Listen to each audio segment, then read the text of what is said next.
At my mother-in-law's birthday dinner in Rome, my seat was missing. My husband chuckled. Oops, guess we miscounted. As the family laughed, I calmly said, seems I'm not family, and walked out. 30 minutes later, they discovered I'd cancelled the entire event. Venue, catering, everything. Their faces turned ghostly white. Seems I'm not family, I said, my voice steady despite the earthquake happening inside my chest. The words hung in the air of that exclusive Roman restaurant as 12 pairs of eyes stared back at me with expressions ranging from shock to poorly concealed satisfaction. My husband Sean's light chuckle as he'd said, oops, guess we miscounted, still echoed in my ears as I turned and walked away from the table where there was no chair for me. The humiliation burned through my veins as I exited the restaurant, but not a single tear fell. Instead, I felt an eerie calm take over as I pulled out my phone and opened the event management app I'd built my career on. I had 30 minutes before they'd realize what I was doing, and that was more than enough time. Before we begin, I want to take a moment to thank each of you for being part of this incredible journey.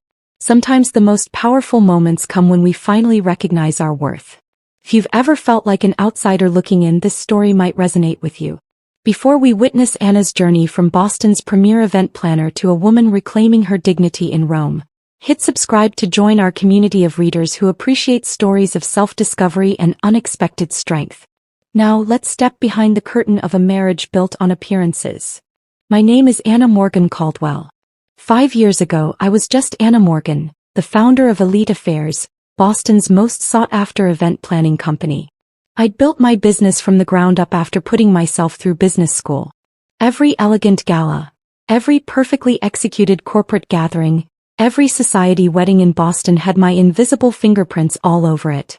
My reputation for discretion, attention to detail, and ability to pull off the impossible had made me the go-to planner for the city's elite. That's how I met Sean Caldwell at the charity gala I organized for the Boston Children's Hospital. Tall, with perfectly coiffed dark hair and a smile that crinkled the corners of his eyes, Sean had the easy confidence of someone who'd never worried about money. He was charming in that practiced way of men born into privilege, but there was something genuine in his interest in my work. So you're the wizard behind all this? He'd asked, gesturing to the transformed ballroom of the Four Seasons. My mother has been trying to figure out who to hire for her charity function next month. I think I just found her answer. One job led to another, and soon I was regularly planning events for the Caldwell family. The Caldwells were Boston aristocracy with old money that traced back to shipping and railroads. They had that particular brand of wealth that didn't need to show off. It was evident in the subtle quality of everything they owned, the ease with which they navigated their world. Our romance began 6 months after I started working for his family. Sean pursued me with the same determination he brought to his work at the family's investment firm. There were warning signs, of course. The way his mother, Eleanor, looked at me with barely concealed disapproval when Sean first introduced me as more than his event planner. The casual comments about my humble beginnings. The surprise in people's voices when they discovered I was dating a Caldwell. You've done well for yourself, Eleanor had said during our first dinner together as a couple, her smile not reaching her eyes. Self-made success is so American. I ignored these signs because I was falling in love with Sean. He seemed different from his family, more open-minded, less concerned with lineage and status. When he proposed 11 months after our first date, I said yes despite the nagging feeling that I was entering a world that would never truly accept me. The wedding was, naturally, the social event of the season. I planned much of it myself, unable to trust another planner with my own wedding. Eleanor had opinions about everything. The venue wasn't traditional enough, the menu too adventurous, the guest list missing key society names. I compromised where I could, held firm where it mattered to me.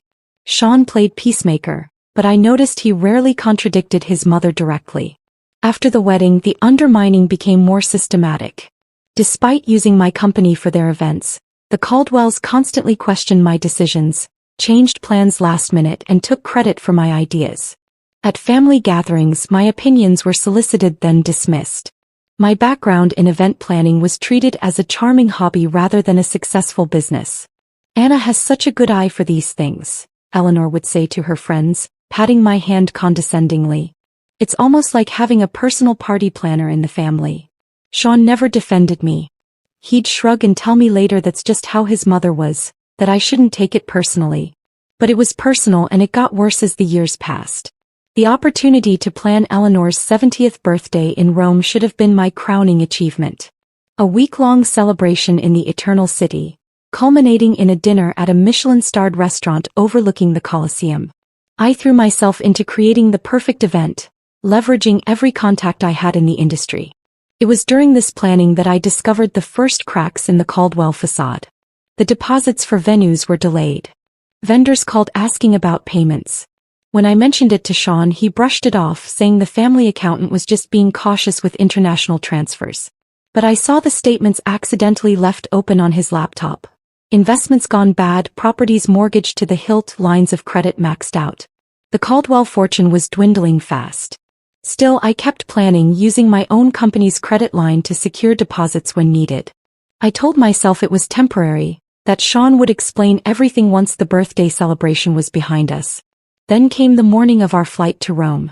Sean was in the shower when his phone pinged with a message. I never checked his phone, I'd always respected his privacy. But something made me look that morning. The message preview from V was clear on his screen. Can't wait to see you in Rome. Have you told her yet? My fingers moved without conscious thought, opening the message thread with Vanessa Hughes, Sean's college girlfriend. The woman his parents had always adored. The woman they had expected him to marry before he met me. The messages went back months. Plans made. A future discussed. And yes, a baby, their baby, due in 4 months. I took screenshots, forwarded them to myself, then deleted the evidence from his phone. I packed my bags, plastered on a smile, and boarded the flight to Rome with my husband and his family. Now, standing outside that restaurant in Rome, I made my choice. I wouldn't confront Sean before the dinner. I would let events unfold. And when they did, I would be ready. Our flight landed at Fiumicino Airport just as the golden Italian sunset painted Rome's skyline. I'd arranged private transportation for the entire Caldwell entourage. Sean's parents Eleanor and Richard, his sister Melissa with her husband Grant, his brother Thomas with his wife Claire, and 2 sets of aunts and uncles. The convoy of sleek black Mercedes vans waiting at the terminal should have impressed them. Instead, Eleanor's first words stepping off the plane were, "I thought I'd specified the hotel cars, Anna. These seem rather generic." I bit my tongue as I had countless times before. The hotel had a scheduling issue. These are actually from Lux Transport. They service most of the diplomats in Rome. My explanation fell on deaf ears as she was already discussing something with Richard, their heads bent together in that conspiratorial way that always excluded me. The Hotel de Russie welcomed us with the 5-star treatment I'd meticulously arranged. Champagne flowed in the private lounge while bellhops whisked away our luggage. I'd spent months securing the perfect accommodations, selecting suites with the best views, arranging welcome baskets filled with Italian delicacies, and planning personalized schedules for each family member. Eleanor barely glanced at her itinerary before setting it aside. "We'll just play it by ear," she said, waving away weeks of careful planning. "The family knows Rome quite well." Our suite was magnificent. A terrace overlooking the Spanish Steps, fresh flowers in every room, and a bottle of Sean's favorite Barolo breathing on the sideboard. But the moment we entered, Sean's phone buzzed and he stepped onto the terrace, speaking in hushed tones. "Work?" I asked when he returned. "Just some investment issues," he replied, not meeting my eyes. "Let's get ready for dinner." The welcome dinner I'd planned at a charming trattoria in Trastevere became the first clear sign of my exclusion. Somehow, the seating arrangement shifted just before we arrived, and I found myself at the far end of the table, separated from Sean by his cousin and aunt. Throughout the meal, inside jokes flew across the table, stories of previous family trips to Italy from which I'd been absent. When I attempted to join the conversation about the week's planned activities, Melissa interrupted. "Oh, Anna, we've actually decided to do some family shopping tomorrow instead of the Vatican tour." "Family shopping?" I asked. "You know," Eleanor interjected smoothly, "just some tradition we have. You'd be bored, dear. Why don't you use the time to check on the birthday arrangements? That's your expertise after all." The pattern continued throughout the next few days. I'd wake to find Sean already gone, a hastily scribbled note about meeting his father for breakfast. The family would disappear for hours on impromptu excursions, that somehow everyone knew about except me. Whispered conversations in corners of the hotel lobby abruptly stopped when I approached. Dinner reservations mysteriously changed to accommodate old friends, who happened to be in Rome. Friends who looked at me with barely disguised curiosity, as if assessing how I was handling what was coming. On the third morning, opportunity presented itself when Sean rushed to meet his brother, leaving his briefcase unlocked. The documents inside confirmed my worst fears. Draft separation papers prepared by the Caldwell family attorney, dated 2 months earlier. A proposed settlement offering a pittance compared to what I was entitled to, and most damning, a script, an actual script outlining how Sean would announce our impending divorce at his mother's birthday dinner, presenting it as a mutual decision reached amicably. My hands trembled as I photographed each page with my phone.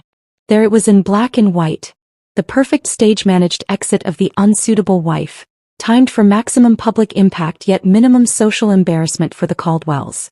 Eleanor's birthday wasn't just a celebration. It was to be my funeral as a Caldwell. Instead of confronting Sean, I channeled my anger into methodical documentation. Each day I made excuses to return to our suite alone, searching for more evidence. I found bank statements showing massive withdrawals to offshore accounts. Email printouts discussing the liquidation of assets before the situation becomes public. A handwritten note from Eleanor to Sean. Once this unpleasantness with Anna is behind us, Vanessa will be welcomed back properly. My professional mask remained firmly in place as I continued overseeing the birthday preparations. I confirmed floral arrangements, met with the restaurant manager, approved the custom menu cards, all while collecting digital breadcrumbs of the Caldwell's financial house of cards. When anyone asked why I seemed distracted, I blamed last-minute event details. In reality, I was building my arsenal. The morning of Eleanor's birthday dawned bright and clear. I woke early, slipping out of bed without disturbing Sean. The day's schedule was packed. A private morning tour of the Borghese Gallery, lunch at a vineyard outside the city, then returning to the hotel to prepare for the evening's grand dinner. As the event planner, I needed to arrive at the restaurant early to ensure everything was perfect. I was in the hotel's business center, printing final confirmations, when I overheard Eleanor's voice from the adjacent concierge desk. The dividing wall was thin and her imperious tone carried clearly. "There will be 12 seats, not 13, she instructed someone over the phone. "I don't care what the original reservation says. The seating chart I sent is final." Pause. "Then, no, that won't be a problem. The arrangement has been discussed with my son. His wife will not be staying for the dinner. A family matter, you understand. No need for questions when she leaves." My blood turned to ice as the pieces clicked into place. The missing seat wasn't an oversight or last-minute adjustment. It was the centerpiece of their plan. A public humiliation designed to make my exit look like my choice rather than their orchestration. I closed my laptop, gathered my papers, and walked to the elevator with measured steps. Inside, I pulled out my phone and began making a new set of arrangements. If the Caldwells wanted a memorable birthday dinner, I would ensure it was unforgettable. Just not in the way they had planned. I arrived at Aroma Restaurant an hour before the other guests, as any good event planner would. The rooftop venue offered a breathtaking panoramic view of the Colosseum, bathed in the amber glow of sunset. I personally inspected every detail, from the hand-calligraphed place cards to the arrangement of Eleanor's favorite white peonies and roses. The champagne was chilling, the 7-course tasting menu confirmed, and the 3-tiered birthday cake was a masterpiece of Italian craftsmanship. "Is everything to your satisfaction, Signora Caldwell?" asked Marco, the maitre d'. "Perfect," I replied, knowing it would be the last event I would plan for the Caldwells. Despite everything, my professional pride demanded nothing less than excellence. I returned to the hotel to change into the midnight blue Valentino gown I'd purchased specifically for tonight. As I applied my makeup with steady hands, I studied my reflection. 5 years of trying to fit into a world that was determined to reject me had taken its toll, but not in the way the Caldwells might have hoped. Instead of breaking me, they had hardened my resolve. The Caldwell family had arranged to meet in the hotel lobby before departing together for the restaurant.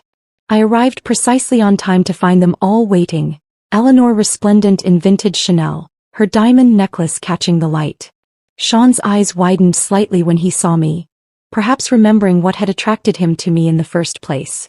or perhaps calculating how soon he could be free of me. "Anna, darling, you look lovely," Eleanor said, air kissing near my cheeks. "We're just waiting for the cars." The drive to the restaurant was short, filled with artificial chatter about the day's activities from which I'd been excluded. As we ascended in the elevator to the rooftop, Sean placed his hand at the small of my back, a gesture that once felt intimate but now seemed performative for the benefit of the elevator attendant. The doors opened to reveal the stunning terrace I had designed, transformed into an elegant dining space under the stars. The Colosseum stood illuminated against the night sky, a testament to both grandeur and the inevitable fall of empires. How fitting. Eleanor entered first, greeted with enthusiastic applause from waiting family members. One by one, everyone moved toward the large round table I had specified, a table that should have seated 13. I followed behind Sean, who moved purposefully toward his assigned seat next to his mother. I approached the spot where my place card should have been, only to find nothing. No chair, no place setting, no acknowledgement that I existed. For a moment I stood frozen, the perfect tableau of confusion. Around me, conversations continued as everyone settled into their seats, studiously avoiding my gaze. The wait staff, who had confirmed the seating with me just hours earlier, looked uncomfortable but remained silent. "Is something wrong?" Eleanor asked innocently, her voice carrying just enough to draw everyone's attention. "There seems to be a mistake," I said, my voice calmer than I felt. "My place setting is missing." The meticulously choreographed scene unfolded exactly as they had planned. Furrowed brows. Exchanged glances.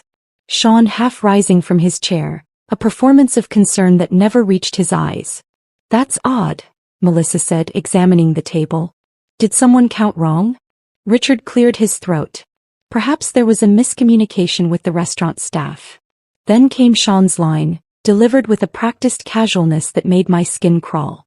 He chuckled, actually chuckled, and said, "Oops, guess we miscounted." The family laughed, not uproariously, that would be too obvious, but with the gentle amusement of people sharing an inside joke. In that moment I saw it all with perfect clarity. The calculated humiliation, the public setting chosen to prevent a scene, the groundwork for stories they would tell later about poor Anna, who couldn't handle the pressure of Caldwell family life. My gaze moved slowly around the table, taking in each face. Eleanor, triumphant behind her birthday smile. Richard, uncomfortable but complicit. Melissa and Thomas, enjoying the spectacle. Their spouses, aware enough of the cruelty to look slightly ashamed but not enough to object. And Sean, my husband, the man who had once promised to stand by me against the world, watching me with detached curiosity, like a scientist observing an experiment. I could have created a scene. I could have demanded a chair, exposed their plan in front of the waitstaff, made the kind of public display that would live in family lore for generations. That's what they expected, what they had prepared for. Eleanor would comfort Sean over his unstable wife, and the divorce narrative would write itself. Instead, I straightened my shoulders, lifted my chin, and delivered the line that would begin my reclamation of power. "Seems I'm not family." 4 words. Simple. Devastating in their truth. The smiles faltered. Sean's expression shifted from smugness to uncertainty. I had departed from their script. "I'll see myself out," I added, turning away with the dignity that had been my armor throughout my marriage. "Anna, don't be dramatic," Sean called after me, another line from their playbook. "We can fix this." I didn't respond. I walked through the restaurant, nodding politely to the staff who had witnessed my humiliation. In the elevator I finally allowed myself a deep breath, then another. By the time I reached the street my hands had stopped shaking. A small cafe across from the restaurant offered the perfect vantage point. I ordered an espresso and pulled out my phone. This was the moment I'd prepared for. The 30 minutes of freedom while the Caldwells congratulated themselves on their successful ejection of the unsuitable wife. First I sent a prepared email to Marco, the restaurant manager, with instructions that had been agreed upon as a surprise contingency, a common practice in high-level event planning. Attached was proof of my authority as the account holder and event coordinator, along with confirmation of immediate payment reversal. Next came the calls, to the vineyard scheduled for tomorrow's lunch, the private Vatican guide for the following day, the yacht captain for the Amalfi Coast excursion, the villa in Tuscany for the final weekend. One by one, I canceled everything, transferring the deposits I'd made with my own company's credit line back to my business account. With each cancellation, I felt lighter.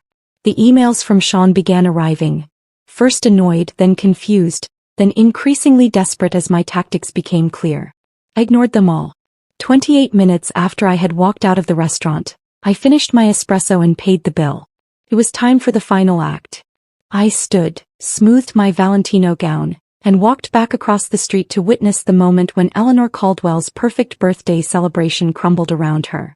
I entered Aroma Restaurant through the service entrance, a route I had familiarized myself with during my earlier inspection. Marco, the restaurant manager, met me with a concerned expression. "Signora Caldwell, are you certain about this? It is most unusual." "I'm absolutely certain, Marco. And I appreciate your discretion." I handed him a sealed envelope. "This contains proof of the payment reversals and the cancellation of my company's guarantee for tonight's expenses. As we discussed, the Caldwells will need to provide a new method of payment to continue their dinner." Marco nodded solemnly. In the events world, relationships were everything. I had worked with Marco on 3 previous occasions for other Boston clients visiting Rome. He owed me favors, and while he might find my request peculiar, professional courtesy dictated he comply. "When should I inform them?" he asked. "I'll text you in exactly 5 minutes. I'd like to observe from somewhere discreet." He guided me to a small alcove near the kitchen entrance with a perfect view of the Caldwell table. They were in the middle of toasting Eleanor, champagne flutes raised high, faces glowing with self-satisfaction. The first course had just been served. The imported Ostra caviar that Eleanor had specifically requested. It had been almost too easy to dismantle Eleanor's birthday week. Most high-end vendors in the hospitality industry operate in a network of mutual trust and references. As the event planner who had made all the arrangements and whose company credit line secured the deposits, I had the authority to make changes. The digital trail of emails, contracts, and payment authorizations all bore my name and signature, not Eleanor's or Sean's. My phone vibrated. A new message from Sean. "Anna, where are you? Stop being childish and come back." Then another, "Mother is upset. You're embarrassing yourself." I didn't respond. Instead, I texted Carmen at the Villa Borghese where the family was scheduled to stay for the Tuscany leg of the trip. Carmen confirmed the cancellation and wished me well, adding that my substantial tip to her staff would be refunded separately to my business account. My phone vibrated again with messages from Sean, now arriving in rapid succession. "The hotel just called. They said our reservation for tomorrow night is cancelled. What are you doing? Anna, this is ridiculous. Call me immediately. This is not funny. Fix this now." I texted Marco, "You may proceed." From my hidden vantage point, I watched as Marco approached the table with 2 other staff members. He leaned down to speak quietly to Richard, who was seated at the head of the table opposite Eleanor. The family continued eating, initially paying little attention to the interruption. Richard's expression changed first, from polite interest to confusion, then alarm. He pulled out his wallet, speaking more animatedly to Marco. The manager shook his head apologetically, showing Richard something on a tablet. By now, the entire table had noticed the disruption. Eleanor set down her fork, her regal posture betraying the first hints of tension. Sean was staring at his phone, presumably reading my latest text explaining exactly what I had done. "All deposits have been returned to my company account. All arrangements for the week cancelled. Your family's financial issues are about to become very public. Enjoy your caviar." The scene unfolded like a perfectly choreographed ballet of chaos. Richard stood, his face flushed with anger or embarrassment, perhaps both. Eleanor's hand flew to her diamond necklace, clutching it as if for support. Melissa was frantically whispering to her husband. Thomas pulled out his phone, presumably trying to verify what was happening. And Sean sat frozen, his face drained of color. Unlike the others, he understood the full implications. He knew what I had discovered about their finances.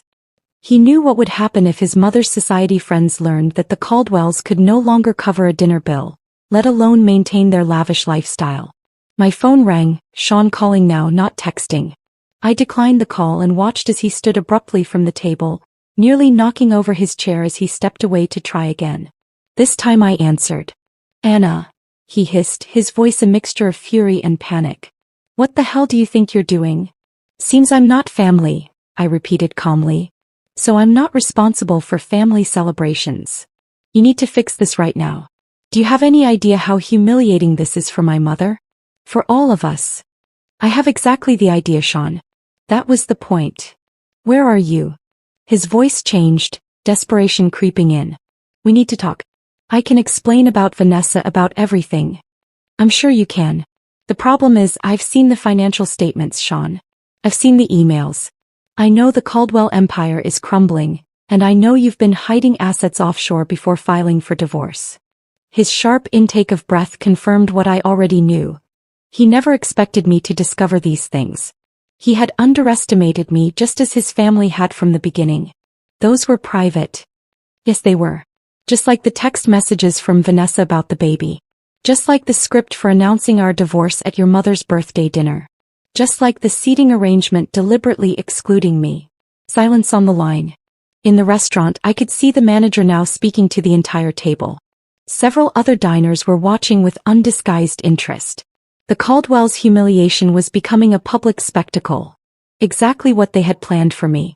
Anna, please. Sean's voice had lost all its aristocratic confidence. You don't understand what this will do to us. I understand perfectly. That's why I did it. We can work this out. Come back to the hotel. I'll meet you there in 20 minutes. No, Sean. I don't think we can work this out. I ended the call and stepped out from my hiding place. It was time for my final appearance as a Caldwell. As I approached the table, 12 pairs of eyes turned to me. Some angry, some fearful, all disbelieving. Eleanor spoke first, her voice shaking with fury. How dare you ruin my birthday? I smiled, feeling a strange sense of calm. I learned from the best, Eleanor. After all, isn't this exactly what you planned for me? A public humiliation? An orchestrated exit? The only difference is I changed the ending. Richard stood. This is outrageous. You had no right. I had every right, I interrupted. Every contract, every reservation, every arrangement was in my name or my company's name.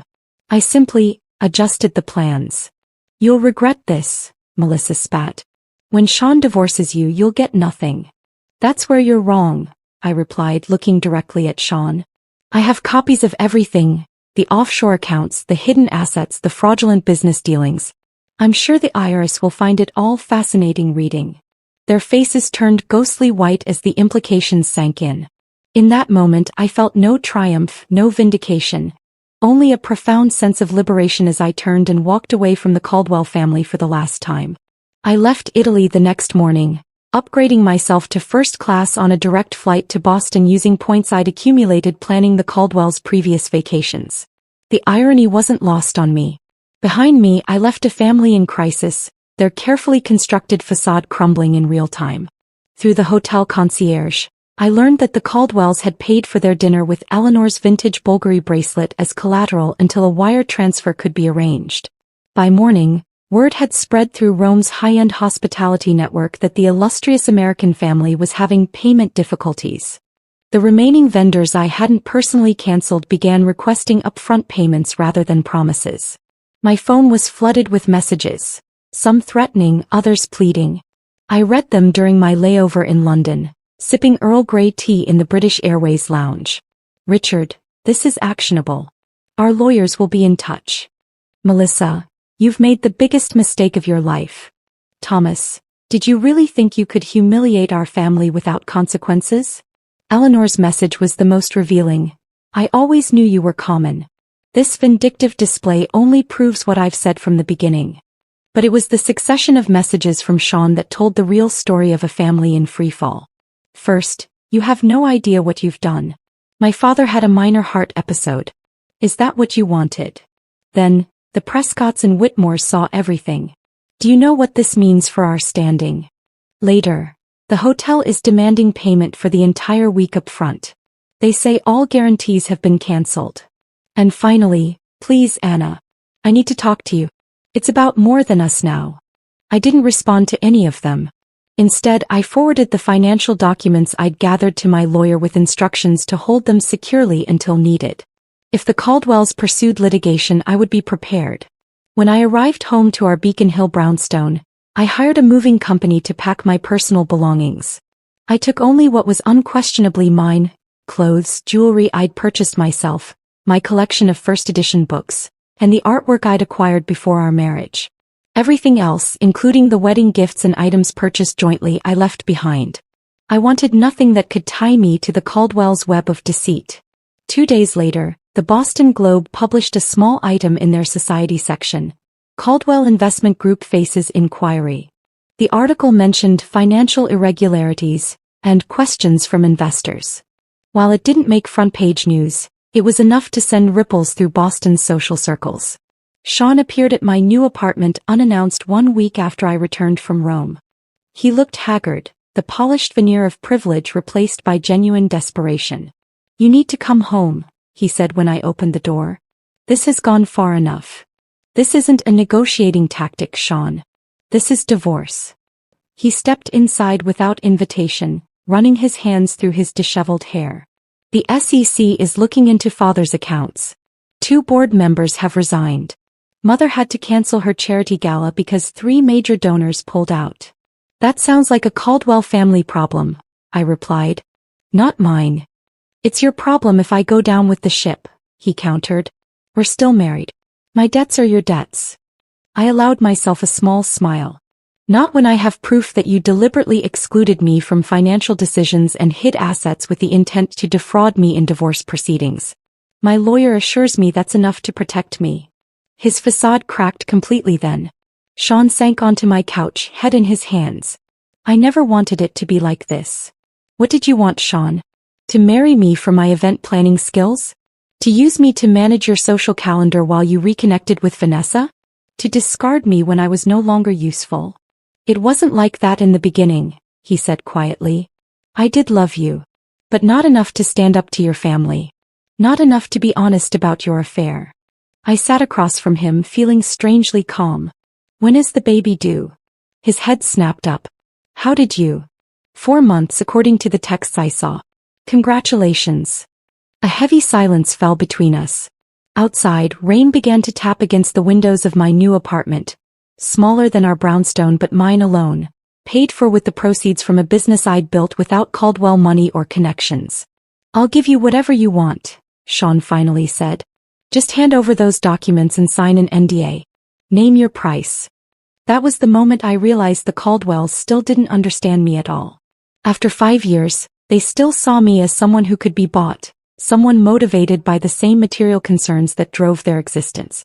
"I don't want your money, Sean. I want my freedom. I want the truth acknowledged." I stood up, indicating our conversation was ending. "The documents stay with my lawyer unless you try to drag me down with you. The divorce terms are simple. I walk away with what's mine, you with what's yours." "And Vanessa? The baby?" His voice was barely audible. "That's between you and your conscience. I hope you'll be a better husband to her than you were to me." After he left, I stood by the window watching the rain intensify. The scandal unfolded gradually over the following weeks. The Boston Globe ran a more extensive piece on the Caldwell Investment Group's financial irregularities. Longtime clients quietly withdrew their portfolios. Eleanor's position on 3 prestigious charity boards became emeritus rather than active. Vanessa's pregnancy became public knowledge when she was spotted at her obstetrician's office wearing an engagement ring. The timeline made it clear that their relationship had resumed long before our marriage ended. In Boston's high society, infidelity might be tolerated if discreet, but such blatant misconduct violated the unspoken code. My business thrived despite, or perhaps because of, the scandal. Clients who had once looked down on me now appreciated my discretion and integrity. The story that circulated wasn't about a woman scorned but about a professional who refused to be used and discarded. 6 months later, I received an invitation that made me laugh out loud when I opened it. A request to bid on planning Eleanor Caldwell's next charity event. Apparently, desperation had overcome pride. I declined politely, citing a full schedule. The divorce was finalized without drama. The Caldwells, focused on salvaging their reputation and finances, agreed to my terms without argument. Sean and Vanessa married quietly, their daughter born 2 weeks later. I sent no gift. On the 1-year anniversary of that night in Rome, I found myself planning another event in Italy. A celebrity wedding on the Amalfi Coast. As I stood on a terrace overlooking the Mediterranean, phone in hand and vendors at my command, I realized something unexpected. I was happy. Not despite the collapse of my marriage but because of it. The Caldwells had tried to make me feel small, to reduce me to an accessory in their grand narrative. Instead, they had inadvertently freed me to reclaim my story. In losing what I thought I wanted, I had found what I actually needed. Not acceptance from a family determined to reject me, but the courage to reject a life built on appearances. I raised my glass to the setting sun, toasting the missing chair that had shown me exactly where I belonged.